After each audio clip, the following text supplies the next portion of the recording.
되기를 간절히 소망합니다. 오늘 말씀은 요한복음 9장 1절부터 12절 주께서 나를 주목하십니다라는 제목으로 여러분들과 함께 또 말씀을 나누고자 하는데요. 오늘 우리는 요한복음 9장 1절에서 12절의 말씀을 통해서 우리 인생의 캄캄한 어둠을 뚫고 찾아오시는 예수 그리스도를 만나고자 합니다. 이 시간 성령의 조명하심으로 우리의 영안이 열리고 또 우리 삶의 모든 형편을 주관하시는 하나님의 선하고 아름다운 손길을 발견하는 은혜의 시간, 또 어떤 우리의 또 문제가 해결되는 복되고 아름다운 시간 되기를 주의 이름으로 간절히 축원합니다. 우리는 살아가면서 왜라는 질문을 수없이 던질 수밖에 없는 상황을 만날 때가 많이 있는데요. 왜 나에게 이런 시련이 닥쳐왔는가? 왜 우리 아이에게 하필이면 이런 문제가 찾아왔을까? 왜 하나님은 나의 기도를 즉시 들어주지 않는가? 특히 여러분 그 고난이 태어날 때부터 주어진 숙명적인 것이나 우리 힘으로 도저히 어찌할 수 없는 불가능적인 일일 때 인간의 이성은 절망이라는 자리에 갈 수밖에 없게 됩니다. 오늘 본문에도 그 절망의 대명사와 같은 한 사람이 등장을 하는데요. 성경은 분명히 밝히고 있기를 그는 날 때부터 맹인된 사람이다 라고 호칭하고 있는데, 그는 어떤 태양의 빛을 한 번도 본 적이 없고 따뜻한 부모님의 표정이나 미소조차 확인한 적이 없는 그런 인생이었죠. 아무것도 보이지 않는 그런 그에게 세상은 그저 차가운 어둠 같은 그런 상황이었을 것이고, 심지어 당시의 시대적인 상황상 그의 인생은 길가에 앉아 타인의 동정에 기대어 살 수밖에 없는 비참한 구걸의 연속이었겠죠. 근데 더 큰 문제는 바로 이것이었습니다. 어떤 문제냐면 날 때부터 맹인된 것도 서글프고 이해할 수 없는 상황인데, 사람들이 그를 보면서 불쌍히 여기거나 긍휼히 여기기보다는 저 사람은 무슨 죄를 졌길래 저런 천벌을 받았을까라면서 손가락질하는 것, 이게 가장 큰 두려움과 어떤 고통이었겠죠. 이 설교를 시작하면서 우리는 이제 위대한 찬송 시인 페니 크로스비 여사를 한번 기억해 보고자 하는데요. 그녀는 생후 6주 만에 돌팔이 의사의 실수로 시력을 잃고 말았던 그런 인물이었습니다. 세상적인 눈으로 볼 때 그녀의 인생은 시작부터 망가진 것처럼 보이는 그런 상황이었지만, 날 때부터 앞으로 보지 못하는 것도 억울한데 잘못된 시술로 인해서 볼 수 없는 것은 더 괴로운 일 아니겠습니까? 하지만 그녀는 훗날 자서전에서 이렇게 고백했다 그러죠. 하나님이 나를 물리적인 어둠 속에 두신 것은 나로 하여금 더 밝은 하늘의 영광을 보게 하시고 그분의 은혜를 수천곡의 찬송으로 노래하게 하시기 위함이었습니다. 만약에 내일 당장 눈을 뜨게 해주겠다고 해도 저는 거절하겠습니다. 왜냐하면 내가 천국에서 처음으로 보게 될 얼굴이 나를 사랑하신 구주 예수 그리스도의 얼굴이기를 간절히 원하기 때문입니다. 이렇게 고백했다 그래요. 그녀는 8,000곡이 넘는 찬송을 통해서 전 세계 성도들에게 빛 대신 그리스도를 전했는데, 여러분들이 너무나 잘 아는 찬송가가 몇 개 있어요. 예수로 나의 구주 삼고라는 찬송이었고요. 나의 갈 길 다가도록 오 놀라운 구세주, 인내하신 구세주여, 예수 나를 위하여, 또 찬양하라 복되신 구세주 예수라는 찬송을 이분이 지었다고 그러죠. 이러한 그녀의 삶은 오늘 우리가 읽은 본문 3절의 말씀, 곧 그에게서 하나님이 하시는 일을 나타내고자 하심이라는 선언이 어떻게 한 사람의 인생을 바꾸어 놓았는지를 보여주는 살아있는 증거라고 얘기할 수가 있을 것입니다. 오늘 저와 여러분에게도 이제 왜라고 물어볼 수밖에 없는 질문 속에 서 있는 상황이 있다 할지라도 주님께서 주시는 하나님의 지혜로 말미암아 그 문제 속에 준비해 놓으신 하나님의 뜻과 선하신 하나님의 계획을 깨닫게 되는 역사가 오늘의 이 말씀과 이 설교를 통해서 일어나게 되는 그런 축복이 일어나게 되기를 주의 이름으로 간절히 축원합니다. 이제 본문을 통해 우리 인생의 어두움이 어떻게 하나님의 영광을 드러내는 찬란한 무대가 되는지 한번 살펴보고자 할 텐데요. 이 본문 1절은 짧지만 아주 강력한 문장으로 시작하고 있습니다. 우리 함께 다 같이 1절 말씀을 힘차게 읽어보도록 하겠습니다. 시작. 예수께서 길을 가실 때에 날 때부터 맹인된 사람을 보신지라. 아멘. 중요한 것은 예수께서 가실 때에 맹인된 사람을 봤다라고 얘기하고 있는데, 주목해야 될 단어가 바로 보신지라라는 단어가 되지 않겠습니까? 저는 이 말씀이, 이번 말씀을 읽고 묵상하면서 가장 눈에 들어왔던 문장이 바로 여기에 있었습니다. 이 맹인은 예수님을 볼 수 없는 상황이었죠. 그는 주님이 지나가시는지도 몰랐을 것이고 그분께 도와달라고 외치지도 않는 그런 상황이었지만, 그는 그저 평소처럼 성전 미문 어딘가에 앉아서 고개를 숙이고 있었을 뿐입니다. 하지만 우리 주님은 수많은 인파 가운데 그를 콕 집어 주목하셨죠. 사실 이 부분은 요한복음에서 계속적으로 강조되고 있는 부분 중에 하나인데요. 모든 것들이 하나님의 계획과 그분의 주권 안에서 이루어지고 있다는 것을 분명히 보여주고 있는 대목이 됩니다. 결국 우리의 힘과 능력으로 하나님의 뜻이 이루어지는 것이 아니라 오직 우리가 하나님 편에서 그 모든 일이 이루어지는 것이고 하나님의 은혜로 말미암아 이 모든 일들이 완성되고 성취된다는 것을 요한복음은 분명히 밝혀주고 있습니다. 그래서 우리는 흔히 우리가 보통 생각하기를 우리가 간절해서 하나님을 찾았고 우리가 결단해서 주님 앞에 나왔다라고 생각하기도 하지만 성경은 다르게 말하고 있다는 걸 여러분들 분명히 각인하고 계셔야 돼요. 우리가 주님을 알기 전에 또 우리가 아직 죄와 고통 가운데 이 눈멀어 있을 때 우리 주님이 먼저 우리를 보셨다는 거예요. 되게 중요한 메시지죠. 스펄전 목사님은 이렇게 해석해 주셨습니다. 맹인이 주님을 볼 수 없었을 때 주님이 먼저 그를 보셨다는 사실이 우리에게 얼마나 큰 위로가 되는 것인가 이렇게 얘기해주고 있는데 맹인은 하나님을 볼 수 없는 그런 상황이었습니다. 우리와 같은 그런 모습들이었죠. 그러나 예수님께서 그를 보시고 그에게 찾아와 주신 거 아니겠습니까? 그러므로 우리는 어둠 가운데에서도 소망이 있는 이유가 바로 여기에 있다라는 거예요. 그러니까 우리가 어둠이 밀려오면 우리 모든 것이 컴컴하고 보이지 않고 막막하고 아무것도 이루어지지 않을 것 같은 그런 상황인데 마치 홀로 남아있는 그런 느낌을 받을 수밖에 없겠지만 그러나 그 어둠을 뚫고 우리를 따뜻하게 바라보시는 우리 주님이 계시기 때문에 저와 여러분 우리 모두에게는 다 소망이 있다라는 것을 우리는 고백할 수가 있게 되는 줄 믿습니다. 여러분 모두에게 소망이 있음을 믿게 되는 복되고 아름다운 성도의 즐거움들이 이 시간 예배하는 여러분들에게 임하기를 주의 이름으로 간절히 축원합니다. 여러분 정말 어두운 가운데서도 우리 모두에게 소망이 있습니다. 서로에게 인사합시다. 당신에게 소망이 있습니다. 고백합시다. 시작. 당신에게 소망이 있습니다. 고백합시다. 아멘. 주님께서 우리를 보고 계시기 때문에 여러분들 모두가 다 소망이 있는 거예요. 여러분들이 조금 부족하고 연약하고 때로는 못난 모습이 있고 죄인된 연약함이 있고 악함이 있다 할지라도 때로는 우리가 변하지 않은 모습이 있다 할지라도 우리에게 소망이 있는 이유는 우리 주님이 여러분들을 주목하고 계시기 때문이죠. 그러니까 사랑하는 여러분, 어둠을 만났다고 해서 너무 두려워하지 마십시오. 우리가 소망을 가질 이유는 충분할 것입니다. 특히 오늘 여러분 중에 제가 간절히 바라는 것은 아무것도 앞이 보이지 않아서 답답한 영혼들이 있다면 여전히 우리를 바라보시는 따스한 우리 주님의 시선을 경험하고 깨닫게 되는 역사가 오늘 예배 가운데 한 주의 묵상 가운데 일어나게 되기를 주의 이름으로 간절히 축원합니다. 그런데 바로 이때 제자들이 예수님께 질문을 던지고 있어요. 뭐라 그러다 보니까요. 2절에 이렇게 얘기하고 있죠. 랍비여, 이 사람이 맹인으로 난 것이 누구의 죄로 인함입니까? 자기입니까? 그의 부모입니까? 라고 얘기하면서 이제 이 질문은 우리가 지금 보기에는 굉장히 얼토당토하나 보이기도 하지만 당시 유대 사회는 달랐어요. 그때 이제 모든 불행과 고통을 죄의 결과로만 보려는 인과응보적인 시각을 가지고 있는 시대 아니었겠습니까? 그렇기 때문에 제자들의 관심은요, 고난받는 자의 아픔을 치유하는 데 있지 않았고 그 고난의 원인을 파헤쳐서 비난할 대상을 찾고 있던 것입니다. 저와 여러분들도 종종 이런 모습을 가질 때가 있게 되는데요. 이 문제가 생기면 문제를 당하고 있는 사람을 긍휼히 여기는 게 사실은 정석입니다. 그러니까 문제를 만나면 그 문제를 당하고 있는 사람들을 긍휼히 여기고 불쌍히 여기고 그 사람들을 따뜻하게 돌봐주는 것이 우리의 시선이 되어야 될 텐데 고통을 당하고 있는 그 사람이 우리 눈에 들어와야 되겠죠. 그런데 많은 경우 우리는 정죄하는 걸 좋아합니다. 비난하는 걸 좋아하죠. 예를 들어 볼까요? 여러분 예를 들어서 이제 이게 다 그런 건 아니에요. 저는 안 그렇습니다. 안 그런데 많은 남편들이 이제 실수하는 게 한 가지 있죠. 뭐냐면 아내가 이 차를 몰다가 사고를 내면 남편은 당연히 뭐라고 얘기해야 됩니까? 뭐라고 얘기해야 돼요? 뭐라고 얘기해야 되죠? 사고를 내면 뭐부터 물어봐야 돼요? 우리 아까 9시 때 너무 설명을 잘하는데 그죠? 뭐죠? 다친 데 없니? 그지? 물어봐야 되잖아요. 남편이 물어봐야 되잖아요. 몸은 괜찮아? 아픈 데 없어? 야, 빨리 병원 가자. 야, 차 놔두고 빨리 병원 가. 이게 이제 맞는 말이잖아요. 근데 많은 경우는 뭐라 그럽니까? 야, 너 차를 어떻게 몰았길래? 너 어떻게 몰았길래 그러는 거야? 너 내가 타석하고 하지 말랬지? 그렇게 할거면 운전하지 마.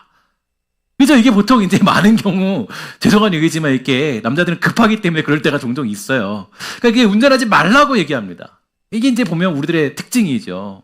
사실은 우리 눈에 들어와야 되는 건 놀란 가슴에 어찌할 줄 모르는 아내가 눈에 들어와야 돼요. 그죠? 정말로 몸이 어디가 아플 줄 모르는 그 아내가 눈에 들어와야 되는데 우리는 보통 뭐가 눈에 들어오면은 잘못한 것만 눈에 들어오는 거예요. 우리들의 모습들이에요. 그러니까 우리가 나도 모르게 우리는 어떤 문제를 만나면 그 문제를 겪고 있는 사람의 그 어떤 모습을 보면서 궁휼히 여기기보다는 그 문제를 가지고 비난하기를 좋아합니다. 야, 너 기도 안 하니까 이 모양이지. 기도해봐. 너 기도 안 하잖아. 너 교회 안 나왔지 요즘에. 그죠? 사실 이러한 모습은 아쉽게도 이 비난하고 정죄하는 경향이 아쉽게도 유독 교회 안에서 더 많이 일어날 때가 있다라는 거예요. 사실 교회라는 것은 제가 봤을 때는 더 포용력이 강해야 됩니다. 그 진리에 대한 어떤 독단성은 있다 할지라도 포용성은 강해야죠. 그러니까 우리가 포용하고 궁휼히 여기며 아파하고 함께하는 모습들이 무엇보다도 필요한 거 아니겠습니까? 근데 오히려 우리는 내가 가진 지식과 경험과 내가 가진 어떤 그런 능력으로 더 정죄하고 비난할 때가 많이 있다라는 거예요. 자기의 지식과 경험이 오히려 정죄를 일으키게 되는 것입니다. 그런데 바로 오늘 예수님께서는 그 정죄의 시선을 바꿔놓으시는데요. 매우 역설적인 예수님의 대답이 이어지고 있습니다. 뭐라 그러나 보니까요. 우리 함께 다 같이 읽도록 할게요. 시작. 예수께서 대답하시되 이 사람이나 그 부모의 죄로 일한 것이 아니라 그에게서 하나님이 하시는 일을 나타내고자 하심이라. 아멘. 사실 제가 가장 오늘 이 말씀 가운데 제 마음속에 깊이 다가온 것은 아까 보았던 말씀과 이 말씀이 굉장히 눈에 들어왔어요. 사실은 그동안 말씀을 읽으면서 깨닫지 못했던 부분인데 이 말씀을 보면서 굉장히 제가 많이 깨닫게 됐는데요. 그동안 사람들은 문제의 원인을 밝히려고 집중했지만 예수님은 그 고난의 이유와 문제를 통해서 하나님의 일이 일어나기 위한 것이다라고 말씀해 주신 거예요. 이제 새로운 세계관이 생긴 거죠. 바로 이게 우리가 고난을 대하는 자세가 됩니다. 우리 함께 다 같이 고백해 볼까요? 다 같이 읽습니다. 시작. 하나님은 실수하지 않으신다. 믿으십니까? 여러분, 하나님은 실수하지 않는 분이세요. 때로는 고난과 아픔과 고통이 있다 할지라도 여러분들이 보이지 않는 캄캄한 어둠 가운데 일지라도 야 어쩌다 보니까 내가 거길 보냈네 미안하다 그렇지 않아요. 하나님은 거기에 다 계획이 있으시고 하나님의 일하심과 뜻과 하나님의 역사가 거기에 담겨져 있는 거예요. 맹인이 맹인으로 태어난 것은 우연이 아니고 누군가의 실수가 아니라 그 캄캄한 어둠의 세월은 바로 이 결정적인 순간에 예수 그리스도를 만나 하나님의 위대한 구원 사역을 온 땅에 드러내기 위해 예비된 거룩한 기다림의 시간이었다는 거죠. 아더 핑크라는 위대한 신학자가 있습니다. 이 신학자는 여기에 대해서 하나님이 단순히 악을 선으로 바꾸시는 관리자가 아니라 모든 사건을 자신의 선하신 뜻 안에서 통치하시는 분임을 강조했는데요. 여기에 따라 보면 맹인의 실명은 그리스도의 빛을 가장 찬란하게 비추기 위한 검은 배경과 같습니다. 밤이 깊을수록 별이 더 밝게 빛나듯 인간의 절망이 깊을수록 하나님의 은혜는 더욱더 선명하게 드러나는 거 아니겠습니까? 이어서 예수님은 4절과 5절에서 사역의 시급성을 선포합니다. 이 말씀도 되게 제가 이제 말씀을 연구하면서 되게 놀랍게 본 장면이에요. 이렇게 얘기합니다. 때가 아직 낮음에 나를 보내신 이의 일을 우리가 하여야 하리라. 내가 세상에 있는 동안에는 세상의 빛이로라. 헬라어 원문을 보면은 주님은 자신과 제자들을 하나로 묶는 헤마스라는 단어를 사용했는데요. 이것은 맹인을 고치는 이 거룩한 일이 주님 혼자만의 일이 아니라 주님과 연합된 우리 모두의 사명이라는 것을 일깨워주고 있는 놀라운 장면이 여기에 등장하고 있습니다. 주님과 연합된 우리 모두의 사명이라는 거죠. 또한 낮이라는 건 주님께서 이 땅에 계시는 동안에 은혜의 때를 의미하고 있는 것을 볼 때에 어둠이 오기 전에 이 일을 반드시 우리들 모두가 함께 해야 되는 긴급한 마음을 가지고 감당해야 된다라고 말씀하고 있는 그런 대목이에요. 중요한 것은 예수님은 자신이 단순히 빛을 비추는 보조자가 아니라 어둠을 완전하게 몰아내고 생명을 부여하는 세상의 빛 그 자체라는 것을 선포하신다는 점입니다. 주님은 내가 세상에 있는 동안에는 세상의 빛이로라고 말씀하시면서 자신이 이 땅의 모든 절망과 어둠을 밝히는 유일한 근원이자 실체의 심을 증명하고 계세요. 그러므로 우리는 지금 그 주님과 연합하여서 우리의 일을 감당할 때, 즉 우리가 빛으로서의 일을 감당할 때 우리 역시 그 생명의 빛 안에서 더 이상 어둠에 매이지 않고 하나님의 영광을 나타내는 삶을 살아갈 수 있다라는 걸 예수님은 우리에게 가르쳐주고 있는 것이에요. 예수님 단독적인 일이 아니라 예수님은 이 놀라운 기적의 역사를, 이 빛의 역할을 우리와 함께 하기를 원하셨다라는 걸 성경은 강조해주고 있는 거죠. 여러분들 모두가 빛의 인생을 살아야 된다는 것입니다. 여러분들 모두가 긍휼히 여기며 이 예수님이 하셨던 기적의 역사를 이뤄내는 그 길 가운데 여러분들이 초대받았다라는 거예요. 그게 성경이 강조하는 굉장히 중요한 메시지입니다. 이제 주님은 실제적인 치유를 행하고 계시죠. 그 방법이 매우 독특합니다. 6절이니까 이렇게 되어 있어요. 이 말씀을 하시고 땅에 침을 뱉어 진흙을 이겨 그의 눈에 바르고. 여러분, 이 말씀을 통해서 여러분들은 무엇을 느끼셨습니까? 말씀 한마디로 천지를 창조하신 분이 굳이 왜 침을 뱉고 진흙을 이기는 번거로운 과정을 거쳤을까요? 여러분, 여기에 많은 의문점이 있지 않습니까? 왜 그랬을까? 왜 과연 이 행동을 하셨을까? 근데 이걸 보니까요, 여러 가지 자료를 통해서 보니까 이렇게 되어 있습니다. 창세기 2장에서 하나님이 흙으로 사람을 빚었다는 거예요. 그러니까 주님이 진흙을 사용하신 것은 자신이 바로 인간을 만드신 창조주이고 이제 깨어진 인생을 다시 빚어내시는 재창조의 주님이심을 시각적으로 보여주는 것. 내가 바로 그 만물의 주관자 하나님이다라는 걸 증명하시고 드러내시기 위하여서 그것을 진흙으로 어겨서 그걸 이렇게 눈에 발라주셨다는 거죠. 여러분, 정말 우리 주님이 창조주 하나님이시라는 것을 믿으십니까? 우리 모두가 그 믿음 가운데 실로암의 기적의 역사가 오늘 여러분들의 인생과 삶과 육체 가운데 일어나게 되기를 주의 이름으로 간절히 축원합니다. 또한 7절의 명령은 맹인에게 큰 시험이었어요. 이렇게 얘기합니다. 이르시되 실로암 못에 가서 씻으라 하시니 이에 가서 씻고 밝은 눈으로 왔더라. 눈에 진흙이 발라진 채 앞이 보이지 않는 상태에서 누군가의 도움을 받거나 벽을 더듬으며 실로암 연못까지 가는 것은 굉장히 불편한 과정이었겠죠. 하지만 그는 따지지 않고 정말 그 일을 감당했습니다. 왜 여기서 바로 고쳐지지 않으십니까? 라고 항변하지 않았어요. 성경은 짧지만 강력하게 기록해요. 우리 함께 다 같이 선포합시다. 시작. 이에 가서 씻고 밝은 눈으로 왔더라. 아멘. 할렐루야. 오늘 여러분 이 시간에 여러분에게도 이러한 기적의 응답의 역사가 있게 되기를 주의 이름으로 간절히 축원합니다. 오늘 주님 여러분에게 말씀하시는 거예요. 이에 가서 씻고 밝은 눈으로 왔더라. 근데 여기에 우리가 뭐가 필요하냐면 바로 우리의 순종이 필요합니다. 그러니까 기적은 제가 보니까 합리적인 계산 가운데 있지 않아요. 기적은 합리적인 계산 끝에 오는 것이 아닙니다. 주님의 말씀에 대한 즉각적이고 단순한 순종 가운데 찾아오게 되는 거예요. 특히 요한은 실로암의 뜻이 보냄을 받았다라는 것을 강조합니다. 맹인은 단순히 물에 눈을 씻은 것이 아니라 하나님이 보내신 구원자 그리스도의 말씀에 자신을 씻은 거예요. 그때 비로소 그의 육안뿐만 아니라 영안까지 밝아지는 역사가 일어나게 되는 거예요. 언제나 기적은 순종이 항상 동반합니다. 순종 없이 기적이 일어나는 경우가 없어요. 하나님 말씀에 우리는 보통 바라는 게, 기적을 바라는 건 그냥 내가 무엇을 하지도 않아도 그냥 내가 받는 기적을 원하지만 그 기적의 모든 시작은 하나님이 그 기적을 주실 때 항상 말씀하시기를 순종할 것을 주세요. 순종하셔야 돼요. 하나님 말씀이 무엇인가? 26년도에 여러분들에게 명령하신 건 무엇입니까? 여러분이 말씀하신 건 어떤 것입니까? 여러분들에게 지금 주님이 순종하라고 말씀하신 것이 있다면 거기에 순종하면 뭔가 어떤 내가 알 수 없는 기적의 역사가 일어나게 되는 거예요. 근데 우리가 왜 기적의 역사를 경험하지 못하면요, 순종이 없어요. 하나님 말씀을 따르지 않아요. 오늘 이 시간에 정말 하나님이 말씀하신 것 무엇인가에 대해서 기억하면서 순종할 줄 아는 그런 믿음의 고백이 있는 여러분들 되기를 주의 이름으로 축원합니다. 그게 눈을 뜬 맹인이 돌아오자 마을은 발칵 뒤집혔어요. 8절과 9절을 보면 사람들은 그의 변화된 모습을 보고도 믿지 못해서 논쟁합니다. 이는 앉아서 구걸하던 자가 아니냐? 아니다! 그와 비슷할 뿐이다. 아니, 그렇게 오랫동안 봤던 사람인데 왜 기적 앞에서는 그 모습을 인정하려 하지 않는 걸까요? 성경은 분명히 얘기해주고 있는데 저는 이런 장면이 재밌어요. 뭐라 그러면 분명히 단서가 있거든요. 날 때부터 이 사람이 뭡니까? 소경이에요. 날 때부터 소경이었다는 것은 사람들이 언제부터 봤다는 거예요.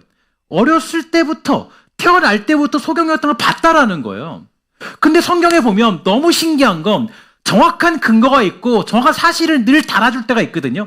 부인할 수 없는 사실이죠. 이 사람이라는 게 부인할 수 없다. 뭐 그냥 지나가던 사람 비슷하게 변장해서 이 사람이 변했다 이렇게 얘기할 수 없고, 날 때부터 소경이었다는 거는 주변 사람들이 누구 그냥 옷깃만 스쳐도 아, 저 사람 안다라는 거예요. 근데 무슨 일이 벌어졌냐면 눈을 딱 뜨니까 사람들이 뭐 합니까? 부정합니다. 믿지 않아요. 저 사람 아닐 거야. 닮은 사람일 거야. 비슷한 사람 아닌가? 이렇게 얘기한다는 거예요. 그러니까 보면 오랜 시간 봤지만 믿지 않아요. 눈이 보이지 않는 것도 분명한 사실인데, 그런데 이제 이런 것들 봤을 때 세상은 그렇게 이 기적을 인정하지 않습니다. 우리의 변화를 박수 쳐주지 않아요. 여러분들 그렇죠? 제가 이번에 보니까 한 그 조사를 보니까요, 이런 조사가 있어요. 기독교에 대한 신뢰도가 얼마큼 되냐 보니까 이번에 19.7%더라고요. 부끄러운 일이기도 하죠. 우리가 좀 눈에 들기도 어렵고 말하기도 좀 아쉽기도 하죠. 근데 한 가지 여러분 또 생각할 것이 있어요. 세상은 언제나 기독교를 인정한 적이 없습니다.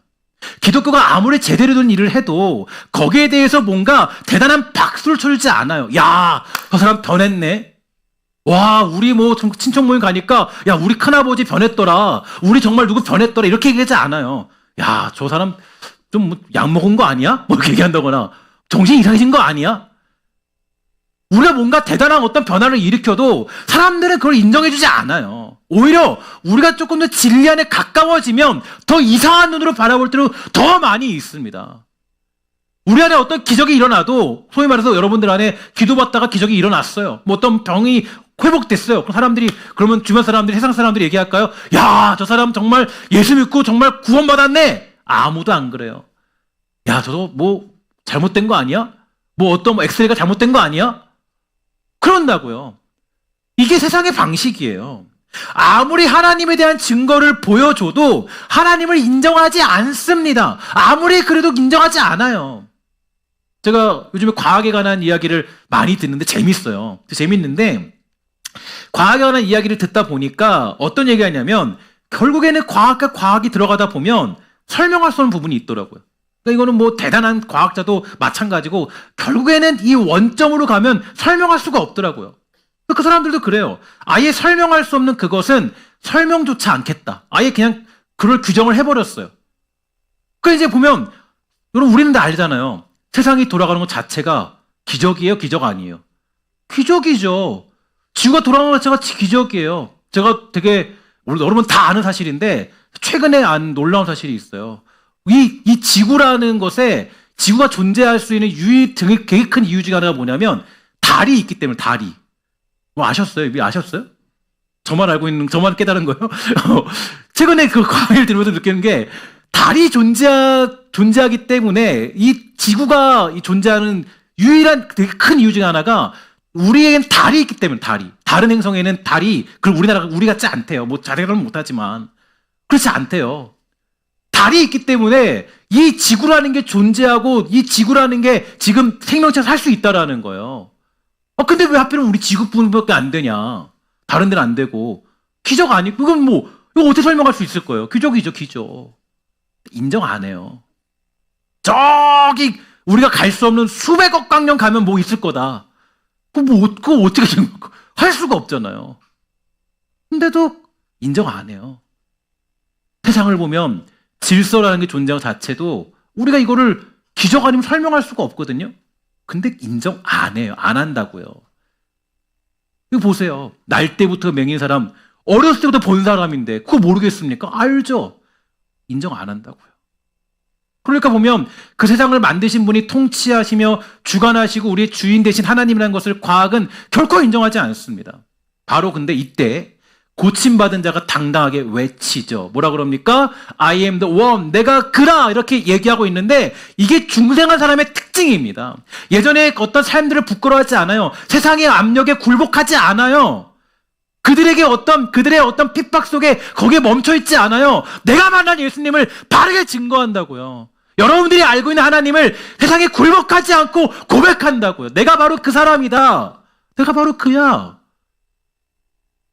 너희가 뭐라고 해도 내가 날 때부터 맹인이었던 그 사람인데 이제 예수를 만나서 내가 변화된 그 사람이야. 너가 인정하지 않아도 우리가 믿고 살아가는 원칙은 거기에 있습니다.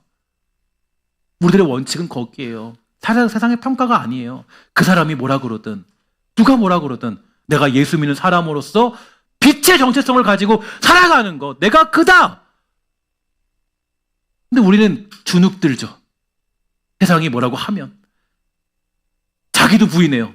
갑자기 내가 날 때고 성경 맞나? 나 아닌가? 나 그 사람 아니었나? 내가 옛날에 눈을 잠깐 뜬 것 같은데 근데 다시 떴는데 아니면 하나님이 고쳐준 게 아니라 나도 모르게 정체성이 헷갈려요. 하나님이 아니라 어쩌다 보니까 누가 뭐 고쳐줬나? 아니죠. 아무도 인정하지 않는 현실 속에 하나님을 인정하는 것, 세상이 뭐라고 해도 여러분들이 만난 하나님을 증거하는 것. 조금 내가 부족해도, 연약해도, 그죠? 사람들이 어떻게 눈이 떴냐고 묻자 그는 자신이 경험한 구체적인 사실을 간증하고 있습니다. 뭐라 그러냐? 예수라는 그 사람이 진흙을 이겨 내 눈에 바르고 내가 가서 씻었더니 보게 되었노라. 아멘이십니까? 여러분들도 이런 고백이 여러분들의 삶 가운데 일어나게 되기를 주의 이름으로 간절히 소망합니다. 여러분 너무 두려워하지 마십시오. 여러분들이 본 것이 진짜예요. 내 눈으로 본 것이 진짜입니다. 내가 만난 하나님이 진짜예요. 그 누가 뭐라 해도 자신에게 일어난 실제 않은 변화만큼은 결코 타협하지 않죠. 우리의 인생도 마찬가지예요. 세련된 신학 이론보다 더 강력한 힘은 내가 전에는 보지 못했지만 이제는 봅니다라는 생생한 삶의 고백이 됩니다. 오늘 여러분에게 이러한 고백이 있게 되기를 간절히 소망해요. 예수를 만난 고백, 그리스도인이 가지는 새로운 세상, 아무리 세상이 막으려 해도 막을 수 없는 그 기쁨이 오늘 저와 여러분 모두에게 회복되기를 주의 이름으로 간절히 소망합니다. 그럼 여러분, 이 말씀을 알았다면 이제 어떻게 우리는 삶의 변화를 추구해야 될까요? 첫 번째로 내 삶의 고난을 하나님의 영광이라는 관점으로 재해석하는 훈련을 하십시오. 여러분을 괴롭히는 연약함이나 남들에게 말 못할 아픔들이 있습니까? 그 문제는 여러분들을 망하게 하심이 아니에요. 오히려 하나님께서 이 일을 통해 어떤 영광을 나타내게 하시고자 하시는 하나님의 계획과 뜻이 담겨져 있는 것입니다. 고난은 여러분을 망하게 하려는 저주가 아니라 하나님의 전능하심을 보여줄 최적의 기회라는 걸 선포할 줄 아는 믿음의 훈련이 여러분들에게 있게 되기를 주의 이름으로 간절히 축원합니다. 두 번째로 이해되지 않은 상황 속에서도 말씀에 단순하게 순종하는 그런 훈련들을 감당하십시오. 주님은 때로 우리에게 진흙을 바르는 것 같은 불편하고 거북한 상황을 주실 때가 있어요. 이성적으로 납득이 안 되죠. 하나님 왜 이렇게 해야 되죠? 아니 내가 조금 더 편하게 이렇게 하면 될 것 같은데 왜 하나님 이렇게 하시라는 겁니까?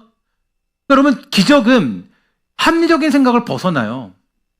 여러분 그 오병이어의 도시락으로 뭔가 어떤 일이 일어날지 누가 알았겠습니까? 이걸로 도대체 뭘 먹일 수 있나요? 그러나 그 작은 기적으로, 작은 순종으로 하나님의 역사가 일어나게 되는 거예요. 이성적으로는 도저히 납득하지 않을 때가 있어요. 하지만 주님이 실로암으로 가라 하시면 가야 되는 겁니다. 내 생각을 내려놓고 아멘으로 반응할 때 바로 어둠의 장막에 거치고 기적이 시작되는 거죠. 기적을 경험하고 싶다면 여러분 순종을 먼저 할 수 있는 주님의 사람 되기를 주의 이름으로 축복합니다. 마지막 세 번째로 변화된 삶의 모습으로 그리스도의 빛을 증거하십시오. 눈을 뜬 맹인이 자신이 만난 예수님을 전하게 됐습니다. 여러분도 세상 속에서 빛의 자녀로서의 정체성을 분명히 하시길 바라요. 중요한 것은 여러분들이 정말로 이 정체성을 분명히 하셔야 됩니다. 듣기만 하는 자와 눈으로 직접 본 사람들은 다르죠. 눈으로 본 사람들은요, 정말 이제는 부인할 수가 없어요. 그동안 우리는 소경아 같았지만 우리는 예수 그리스도를 말미암아 눈 뜬 사람이 되었습니다. 이제 눈으로 보는 사람답게 사셔야 돼요. 눈 뜬 사람들은 누가 뭐라고 해도 부정하지 않아요. 사람의 부인, 세상이 여러분들을 부인해도, 여러분 핍박해도 내가 본 예수님을 어떻게 우리가 부인할 수 있겠습니까? 내가 눈으로 본 예수님을 어떻게 부인할 수 있겠습니까? 아무리 뭐라 그래도 야, 너 그거 아니야. 너 그거 기적 아니야. 네 진짜 맹인 맞아? 아무리 뭐라고 해도 눈으로 직접적으로 그걸 경험한 사람, 본 사람들은요, 부인할 수 없어요. 물론 누군가 이렇게 말합니다. 제가 눈을 뜨긴 떴는데 별로 본 게 없어요. 라고 얘기하는 사람도 있어요. 이유는 뭐예요? 눈으로 하나님 보라고 눈 떠줬는데 맨날 딴 데 보고 있으니까 그런 거 아니겠어요? 여러분, 출애굽시켜서 홍해로 기적 다 보여줬어요. 그러면 뭐만 봐야 돼요? 하나님만 봐야죠. 근데 이스라엘 백성들이 뭘 봤냐면요, 가나안 땅의 문화를 봤어요. 야, 거기 재밌겠다. 거기 즐겁겠다. 아니면 애국으로 돌아가는 그 어떤 즐거움만 봤어요. 그럼 안 되죠. 여러분, 눈으로 쓸데없는 거 보지 마십시오. 우리 주님께서 여러분의 눈을 떠주셨다면 우리는 뭘 봐야 됩니까? 우리에게 오늘도 역사하시는 하나님의 능력을 바라볼 줄 아는 믿음의 눈이 여러분들에게 있게 되기를 주의 이름으로 간절히 축원합니다. 그게 우리들이 가져야 될 모습이에요. 눈을 떴으면 정확하게 눈을 뜬 이유를 가지고 우리 주님 바라보십시오. 찬란한 주님의 영광을 바라보세요. 그러면 우리는 증거하고 고백하고 선포할 일이 많이 있게 되는 줄 믿습니다. 사랑하는 여러분, 주님은 지금도 여러분을 보고 계십니다. 여러분이 주님을 찾기 전에 주님 먼저 여러분 곁에 멈추어 서셨어요. 그 사랑을 여러분 신뢰하십시오. 어둠이 깊을수록 빛은 더 가까이 와 있어요. 실로암에서 씻어 밝은 눈을 얻은 그 맹인의 기쁨이 오늘 이 자리에 모인 모든 성도님의 심령 가운데 충만하기를 주의 이름으로 간절히 축원합니다. 축복하는 것은 오늘 그냥 기도하며 나아갈 때 여러분의 그 심령들을 주님께 내어놓으십시오. 내가 정말 하나님 이 맹인으로서 살아갔지만 그러나 이제는 예수님을 똑똑히 보고 우리 주님을 증명하는 그런 사람 되기 원하는 그런 마음으로 서게 되기를 주의 이름으로 간절히 축원합니다. 우리 가슴에 손을